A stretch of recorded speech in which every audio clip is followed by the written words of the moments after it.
The walls of my uncle's living room, painted a faded lemon yellow, hummed with ancient arguments and the stink of burnt espresso. The whole family sat cross-legged on the green corduroy couch. Aunt Julietta with her hair bound in 10,000 bobby pins, Cousin Lee flicking dust from his battered sneakers, my mother clinging to her mug like a shield. I perched on the armchair's edge, heart thudding under my ribs as if I might leap up and run. My father stood at the window, shoulder pressed to the glass, pretending to watch the traffic on Avenida San Juan so he wouldn't have to look at me. Then Uncle Esteban, who'd never missed a chance to make himself heard, leaned back, crossing his arms. "So, Lucia," he started, sugary and sharp, "tell us again about this dream job of yours." I laced my fingers, a barrier. "I'm going to be a journalist," I said, "an investigative journalist. I want to write about things that matter." Aunt Julietta tittered. "But Mija, who's going to pay you to write about things that matter? Most writers beg on the subt for change." Mother's mouth pressed into a thin line. She always hoped if she stayed silent the hurricane would pass. Julietta launched in, voice rising just loud enough for the neighbors to overhear. "You spent all that time at university. You could work in insurance like your father or at least go into something stable. This," she flapped a hand at my notebook which I'd left foolishly on the coffee table, "this is for children." Leo, never missing a chance, snorted. "You're going to put politicians in jail with your words, no. Ask hard questions, they cry, and Argentina cleans itself up and claps for you." Esteban let out a theatrical sigh. "Listen," he said, "I know you want to make a difference. We all did at 21, then we paid rent. Grow up, Lucia." "That's enough," my father said, but his voice came out weak and watery. I pushed the words out, fighting for breath. "I want to try. I have an internship at El Diario. The political editor is letting me shadow him." "Unpaid, I bet," muttered Esteban. I nodded, cheeks prickling. "Unpaid, yes, for now, but. Always but." Julietta lit a fresh cigarette, ignoring my mother's grimace. "Your cousin Romana is interviewing for a bank job. She'll be moving out by Christmas. When's the last time you brought money home, Lucia?" Fire climbed up my neck. Even now, thinking of their faces, so certain, so amused, I wish I'd thrown it all at them, every argument, every late night, every battered spiral notebook packed with notes from city council meetings, and the sting of politicians' body spray in overcrowded offices. Instead, my voice betrayed me. "It's what I want," I whispered. "It's all I want." Esteban barked a laugh so sharp it bled. "Well, querida, Buenos Aires is waiting to chew you up and spit you out. But if you ever decide to join us mortals in the real world, we'll keep a seat at the insurance office for you." The rest joined in laughter, not cruel enough to be monstrous, but the sort that lingers in the bones for years. Leo ruffled my hair the way he did when I was 5. I grabbed my notebook and left before they saw me cry. The evening stretched long and purple, the city smeared with rain as I made my way home, the river trembling in the distance. I pressed the notebook to my chest, as if it could keep my spine straight. My first month at El Diario, I learned that cheap coffee could dissolve even the bravest of convictions. I ran after editors for quotes, fetched sandwiches for correspondents with swollen eyes and bitter barks. More than once, my stories landed in the recycle bin, lost beneath the weather and football rumors. The newsroom pulsed with a kind of desperation I quickly recognized, everyone believing they might one day tell the story that mattered. Nobody cared about my dream. I wrote anyway, soaked in ink and sweat until my hands blackened. When they assigned me to type up a 3-paragraph rewrite about a sewage leak, I visited the flooded villa at 2 in the morning, talked to mothers scrubbing at ruined shoes, returned home with my jeans slick and stinking. My story turned poetic against my will. "Gone," said the editor, "too sentimental, stick to the facts." I learned not to argue, I learned to say, "Yes, senora, I'll get those invoices," to smile while my own ideas dried up in my throat. But I kept reporting. I carried a tape recorder, battered but trusty, down alleys where children played football with plastic bottles. I braved the press scrum outside the parliament, the air sharp with autumn and the tension of security guards.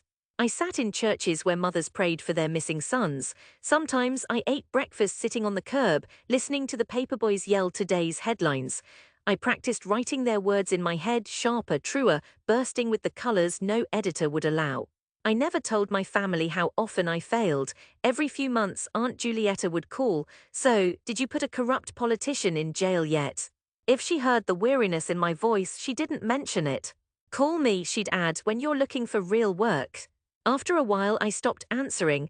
My father's birthday went by, then my mother's. I found small apartments, cheap and cold, places nobody would visit.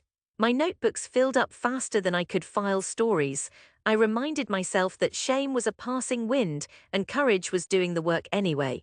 My breakthrough crept in like a stray cat, cautious, nearly invisible.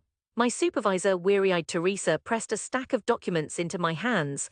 Councilman Medina is up for re-election, she said, and someone keeps sending these, anonymous. Garbage probably, but chase it down. At first glance, it looked like nothing. Purchase orders signed by ghosts, receipts for consulting services that read like code. I stayed late piecing together a timeline.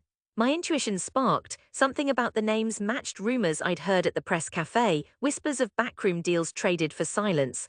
I spent months chasing gossip, knocking on doors, talking with office cleaners, street sweepers, cafeteria workers, the people who went unnoticed. I bought coffee for a secretary whose husband had lost his job at the council. A cleaner lent me a key to the sub-basement, where I found forgotten files, schedules, cash withdrawals, contracts. One night as storms rolled over the city, thunder rattling the panes, I highlighted discrepancies until my hand cramped.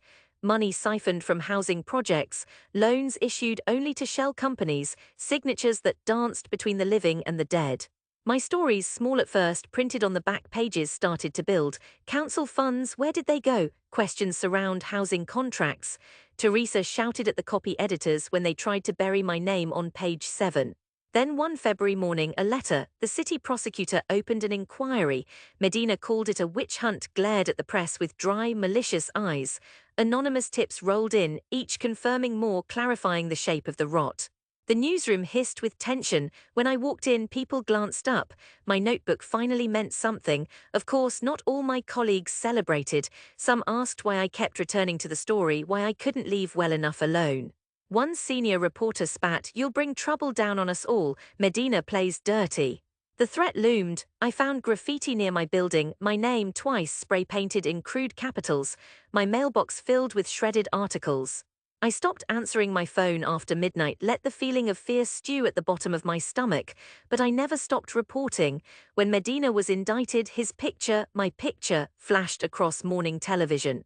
Headlines stamped my byline. The city exhaled. At the press conference, I stood under harsh lights, my question echoing across the marble floor. Afterward, when the city was still buzzing and hope felt dangerous, I stood outside the courthouse, rain pooling in my shoes, and called my mother. I heard silence, the shush of TV in the background. Finally, she said, "We saw." Esteban had called, she said, and so had Julieta. The whole family had watched as the city's old power structure coughed up a failure. "We're proud," she whispered, "truly." But I didn't fly home to tell them, not then. I had more stories to chase, more wounds to poke at, more ink to spill. Years passed, the city changed and did not change. Old politicians faded, new ones sharpened their claws. I traded bus rides for taxis, bad apartments for ones with sun. I received an offer editor at a major paper and bought new shoes without feeling guilty. Sometimes I'd pass a window and see a younger version of myself, hunched in a shadow, scribbling notes that would go unread. I told that memory to keep going, to stay afraid but not to stop. The invitations home arrived, each more pressing than the last. Christmas, cousin Leo's wedding, Mama's 60th. I accepted none. The shame of their laughter had rooted deep, and success felt fragile, as if a single misstep might ruin the whole spell. But one June, as Buenos Aires turned brittle and cold, my father called. "We're having everyone over," he said, not asking, just stating. "Just for dinner, will you come?" His voice, older, softer, found me at my desk, surrounded by awards and framed front pages. For the first time, I said yes. When I walked up the steps of my childhood building, notebook bag slung over one shoulder, the winter wind burned my cheeks. From inside, I heard laughter, blunt, familiar, like a memory too sharp at the edges. At the door, Julieta answered, arms full of platters. "Lucia," her voice was bright, manufactured, every syllable a test balloon. "You've changed, are you eating enough?" My mother appeared, squeezing my arm, then my face, not letting go even when I squirmed. I saw Leo, taller than I remembered, already balding at the crown. Dinner sprawled across the long table, milancas, rice, sweet potatoes, and 2 trembling bottles of Malbec. The conversation flitted between insurance, school reports, Julieta's rheumatism. Every so often, a comment caught me sideways. "I saw your column last month." That protest, the one you covered, it made the radio, you know. I nodded, not sure how to balance gratitude and lingering bruises. After flan and coffee, Esteban stood clearing his throat. His belly had grown, his hair receded. He glanced at my father, who gave a half nod. So, Esteban said, big shot journalist comes home. Everyone looked up. I caught my reflection in the window, older, sharper, no longer the girl who once fled. You wrote that story about Medina. I remember how the city roared with it. His tone was not cruel, not friendly. Julietta's church still raises funds for those housing projects you saved. My chest tightened. I felt suddenly exposed, as if the room might collapse if I reacted. I waited for the punchline. He drew from his bag something heavy, a copy of a magazine, its cover glossy under the cheap bulbs. My face, no, not my face, but the article, my byline, Justice for the Vanished Funds. How one journalist exposed city corruption. Leo let out a low, surprised whistle. Esteban looked at me, his eyes sharp, measuring. We gave you a hard time. The words stuck ragged. We didn't believe you could do it. We were wrong. He passed the magazine around. One by one they thumbed through the article, Julietta squinting at the photos, even Leo silent for once. When the magazine reached my mother, she pressed a trembling kiss to my picture. Nobody said a word for a long, stretching moment. I looked around, the same old room, same faces, same arguments waiting in the wings, but tonight their laughter was gone and something softer uncurled in its place. I stood. My voice came out clear. It hurt, I said. All those years, all the jokes, it hurt, but I learned something about myself. I don't need everyone to believe in me, I just need the work. Julietta wiped her eyes, flicked ashes into an empty saucer. You made us see, she said, quieter than I remembered she could be. I was wrong, I'm glad you proved us wrong. Leo nudged my shoulder. You're still strange, Prima, but I'm glad you stuck with it. My father took my hand. For the first time in my life, it was not to guide me, but to steady himself. That night, as the city glowed blue beyond the balcony, I left the family's laughter floating behind me like a warm scarf. I walked down the avenue, notebook in my bag, spine unbroken. There is no erasing old shame, no perfect moment of absolution. But as I watched the first light rise over San Telmo, spilling gold into the cracks of the city I loved, I understood. Redemption is not the world's apology, it is the rediscovery of your own courage. I belonged, at last, both here and out there, notebook in hand, chasing the next story. Both the city and my family had seen me now, and I was home.